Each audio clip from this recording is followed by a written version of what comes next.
Live to Sudhanshu Trivedi now of the BJP addressing the media. अनुरूप है। मैं आप लोगों के सुलभ संज्ञान के लिए कोट करना चाहता हूं कि जब सोमनाथ मंदिर की प्राण प्रतिष्ठा हो रही थी तो जवाहरलाल नेहरू जी ने 24 अप्रैल 1951 को जाम साहब दिग्विजय सिंह, जो कि उस समय सौराष्ट्र के प्रमुख थे, यानी like technically the chief minister, और उन्होंने जब इनवाइट किया तो नेहरू जी ने क्या लिखा था मैं बताना चाहता हूं, इसलिए कि कांग्रेस उसी परंपरा में चली आ रही है। उन्होंने लिखा कि इस कठिन समय में समारोह के लिए मेरा दिल्ली से आना संभव नहीं है, पर आगे महत्वपूर्ण बात लिखी, इस समारोह के बारे में मैं अपने विचार साफ कर देना चाहता हूं। मैं इस पुनरुत्थानवाद से बहुत परेशान हूं। मेरे लिए बहुत कष्टकारक है कि मेरे राष्ट्रपति और मेरे कुछ मंत्री और राज्य प्रमुख के नाते आप, राज प्रमुख मतलब उस समय चीफ मिनिस्टर के नाते आप, सोमनाथ के इस समारोह से जुड़े हुए हैं, और मुझे लगता है कि मेरे देश की प्रकृति के अनुरूप नहीं है और इसके परिणाम अच्छे नहीं होंगे। ये 24 अप्रैल 1951, सोर्स है selected works of Jawaharlal Nehru series 2 volume 16 part 1। बस वही तो परंपरा थी। उसके बाद इंदिरा जी के जमाने में गोरक्षक संतों पे गोलियां चली। इंदिरा जी के जमाने में 1976 में जब रूटीन खुदाई में राम मंदिर के खंभे निकल रहे थे तो वामपंथी इतिहासकारों के दबाव में रुकवा दिया गया। राजीव जी के जमाने में कार सेवकों की हत्या करने वालों का समर्थन हुआ। पीवी नरसिम्हा राव जी के जमाने में पता नहीं क्या क्या हुआ, वो आपको पता है। और सोनिया जी के जमाने में आते आते राम काल्पनिक होने का हलफनामा तक हो गया। यानी ये बहुत साफ है कि यह प्रवृत्ति जो आज कांग्रेस ने दिखाई है एक मौका था कि आज आप अपने को बदल कर दिखा सकते थे, परंतु आपने ऐसा नहीं किया। परंतु मैं एक और बात स्पष्ट करना चाहता हूं, यह नेहरू की कांग्रेस है, यह गांधी की कांग्रेस नहीं है। क्योंकि महात्मा गांधी का तो राजनीतिक दर्शन था राम राज्य। महात्मा गांधी का नित्य का भजन था रघुपति राघव राजा राम। महात्मा गांधी की समाधि पे लिखा हुआ है हे राम। और आज उस राम राज्य की प्राण प्रतिष्ठा का प्रारंभ हो रहा है, श्री गणेश हो रहा है, और आप उसके साथ नहीं खड़े हैं। इसका मतलब बहुत साफ है कि ये गांधी की कांग्रेस और नेहरू की कांग्रेस का अंतर भी अब बिल्कुल साफ हो गया है। और आज इस अवसर को जो इन्होंने अपने हाथ से गंवाया है, ये कांग्रेस के अंदर का भारतीय संस्कृति, हिंदू धर्म और हिंदुत्व के प्रति जो विरोध है उसको दर्शाता है। अब बताइए इससे ज्यादा क्या होगा कि श्री राम जन्मभूमि केस में जो बाबरी मस्जिद पक्ष के पक्षकार इकबाल अंसारी थे, उनको इनवाइट किया गया है। यह हिंदू धर्म की महान उदारता के परंपरा के अनुरूप है। गोली चलाने वालों को भी इनवाइट किया गया। बताइए वो आने को तैयार हैं जो मुख्य पक्षकार थे, मगर चंद कट्टरपंथी वोटों की तिजारत की गला काट प्रतिस्पर्धा में कांग्रेस और कांग्रेस गोत्र के सारे दल, कांग्रेस की परंपरा के सारे दल आज हाहाकार मचाने को तैयार है। मतलब आपने एक हिंदी में कहावत सुनी होगी ना कि मुद्दई सुस्त गवाह चुस्त। यहां तो मुद्दई साथ में आके खड़ा हो गया है, मगर इसके बावजूद इन लोगों के मन में अभी भी वह लोभ दिखाई पड़ रहा है। तो मैं कह सकता हूं कि एक कहावत होती है कि राम नाम कड़वा लगे और प्यारा लागे दाम, तो दुविधा में दोनों गए, न माया मिली न राम। मैं स्पष्ट कर देना चाहता हूं, इस प्राण प्रतिष्ठा का बहिष्कार करके कांग्रेस पार्टी और कांग्रेस की परंपरा, कांग्रेस गोत्र के जितने दल हैं, उन्होंने ये स्पष्ट कर दिया है कि वो राजनीतिक दृष्टि से निष्प्राण तो होते ही जा रहे थे, अब उनकी प्रतिष्ठा भी समाप्त हो गई। श्री नरेंद्र मोदी जी के प्रति आपके मन में जो भी ईर्ष्या है, द्वेष है, इंफीरियरिटी कॉम्प्लेक्स है, उसको लेकर आप भारत के विरोध तक चले जाते थे, आज भगवान के विरोध तक चले गए। इसलिए मैं यह भी स्पष्ट करना चाहता हूं कि एक बार श्री राम जन्मभूमि ट्रस्ट ने जब इनवाइट किया था तो उन्हें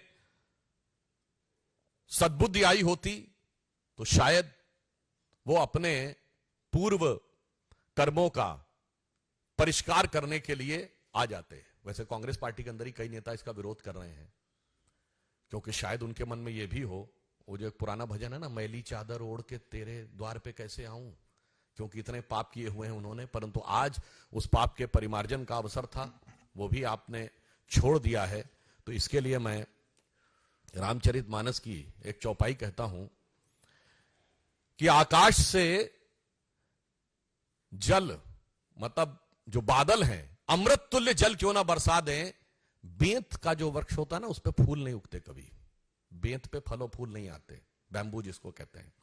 उसी प्रकार विरंच अर्थात ब्रह्मा जी के जैसा भी आपको योग्य गुरु मिल जाए, फिर भी जो मूर्ख लोग होते हैं, इसे शब्दशः ना कहा जाए, मूर्ख लोग होते हैं, उनके हृदय में चेतना नहीं उत्पन्न होती। तो कहा गया है, जदपि सुधा बरस ही जलध, फूल ही फल ही न बेद, जो गुरु मिल ही विरंच सम, मूर्ख हृदय न चेत।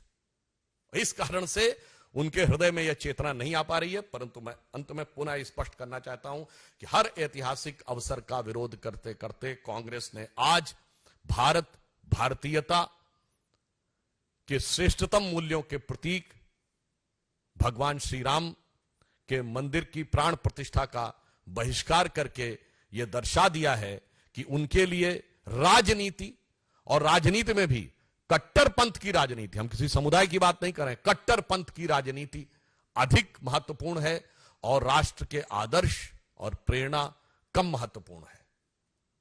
इसलिए मैं यह भी कहना चाहूंगा कि भगवान राम वो आदर्श हैं जो सभी मत संप्रदायों के लोग मानते हैं। दुनिया का सबसे बड़ा बौद्ध देश थाईलैंड का राजा टाइटल होल्ड करता है, किंग रामा द 10th। सबसे बड़ा मुस्लिम देश इंडोनेशिया में प्रतिशत के हिसाब से भारत से ज्यादा रामायण होती है, सारे पात्र मुस्लिम होते हैं। लगभग 60% देश जहां नास्तिक हैं, वहां साउथ कोरिया की लेडी मानती है कि उसका वंश परंपरा भगवान राम से है। परंतु अफसोस की बात यह है कि यहां पर जो लोग अपने को गांधी का स्वयंभू उत्तराधिकारी कहते हैं, वो इसके विरुद्ध खड़े हैं। अफसोस की बात यह है कि आज तक उन्होंने अपने बाकी कर्मों के लिए कभी माफी नहीं मांगी है, मगर यहां पर उनको विरोध नजर आ रहा है। तो इसलिए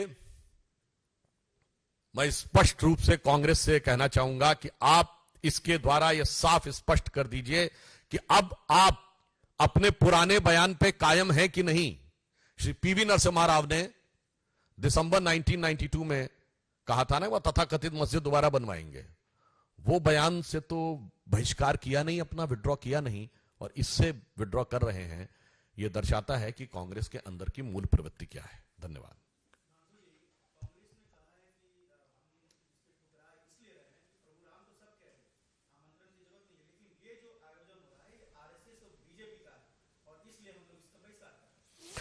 देखिए, यह आयोजन श्री राम जन्मभूमि ट्रस्ट के द्वारा हो रहा है, और भगवान के द्वार पर अपना पराया किसको नजर आता है?